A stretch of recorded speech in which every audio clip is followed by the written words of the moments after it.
ഈ നാളുകളിൽ കേട്ട ഒരു കഥ ഇങ്ങനെയാണ്. സുഹൃത്തുക്കളായ 3 യുവാക്കൾ, മൂവർക്കും ഒരുപോലെ ഉണ്ടായ ഒരു ആഗ്രഹമാണ് ന്യൂയോർക്ക് നഗരത്തിലെ ഏറ്റവും ഉയരമുള്ള ഫ്ലാറ്റിലെ ഏറ്റവും മുകളിലത്തെ ഒരു മുറിയിൽ ഒരേ ഒരു രാത്രി ചിലവഴിക്കണം. ഈ ഒരു ആഗ്രഹ സാഫല്യത്തിനായി മൂവരും ഒരുപോലെ അധ്വാനിച്ചു, സ്വപ്നങ്ങൾ കണ്ടു, പണം സമ്പാദിച്ചു. അങ്ങനെ ഒരു നാൾ അവർ ന്യൂയോർക്കിലേക്ക് വിമാനം കയറി. അവിടെ എത്തിയത് രാവിലെ ആയതിനാൽ പകൽ മുഴുവൻ അവർ നഗരം ചുറ്റിക്കണ്ടു. സന്ധ്യയോടടുത്ത് ഫ്ലാറ്റിൽ തിരികെ എത്തി. അപ്പോൾ അവരെ നിരാശപ്പെടുത്തിക്കൊണ്ട് റിസപ്ഷനിസ്റ്റ് ഇങ്ങനെ പറഞ്ഞു: ഇവിടുത്തെ എലിവേറ്റർ വർക്ക് ചെയ്യുന്നില്ല.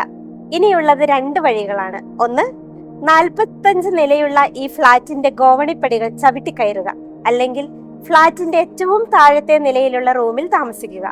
നടന്നു കയറാൻ തന്നെ അവർ തീരുമാനിച്ചു. കയറ്റത്തിലുള്ള മടുപ്പ് മാറ്റാൻ ആദ്യത്തെ 15 പടി വരെ തനിക്കറിയാവുന്ന പാട്ടുകൾ പാടാമെന്ന് ഒന്നാമൻ പറഞ്ഞു. 30ാമത്തെ പടി വരെയുള്ള സമയത്ത് മടുപ്പ് മാറ്റാൻ തനിക്കറിയാവുന്ന തമാശ കഥകൾ പറയാമെന്ന് രണ്ടാമന്. അങ്ങനെ 30ാമത്തെ പടി വരെ എത്തിയപ്പോൾ ഇരുവരും മൂന്നാമനോട് ചോദിച്ചു: ഇനിയുള്ള കയറ്റത്തിന് മടുപ്പ് മാറ്റാൻ നീ എന്താണ് ചെയ്യുക? അയാൾ ഇങ്ങനെ മറുപടി പറഞ്ഞു: നിങ്ങൾ രണ്ടുപേരും സന്തോഷിപ്പിക്കുന്ന കാര്യങ്ങൾ പറഞ്ഞപ്പോൾ ഇനി എനിക്ക് അല്പം സങ്കടപ്പെടുത്തുന്ന ഒരു കാര്യമാണ് പറയാനുള്ളത്. നമ്മുടെ റൂമിന്റെ കീ ഞാൻ താഴത്തെ കാറിൽ വെച്ച് മറന്നു. പറഞ്ഞു വന്നത് ഇതാണ്: സന്യാസത്തിന്റെ പുണ്യപാതയിൽ സ്വർഗം ലക്ഷ്യമാക്കി നടന്നെടുക്കുന്നവരാണ് നമ്മൾ. നടവഴിയിലെ മായക്കാഴ്ചകളിൽ കുടുങ്ങി സ്വർഗം നമ്മുടെ കൈകളിൽ ഏൽപ്പിച്ച സന്തോഷത്തിന്റെ, നന്മയുടെ, വിശുദ്ധിയുടെ, സ്നേഹത്തിന്റെയൊക്കെ താക്കോൽ നമ്മുടെ കൈകളിൽ നിന്നും നഷ്ടപ്പെട്ടു പോകാതിരിക്കട്ടെ.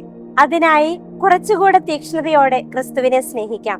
അല്പം കൂടെ വിശ്വസ്തയോടെ അവനോട് ചേർന്ന് നിൽക്കാം. ദൈവം നമ്മെ അനുഗ്രഹിക്കട്ടെ.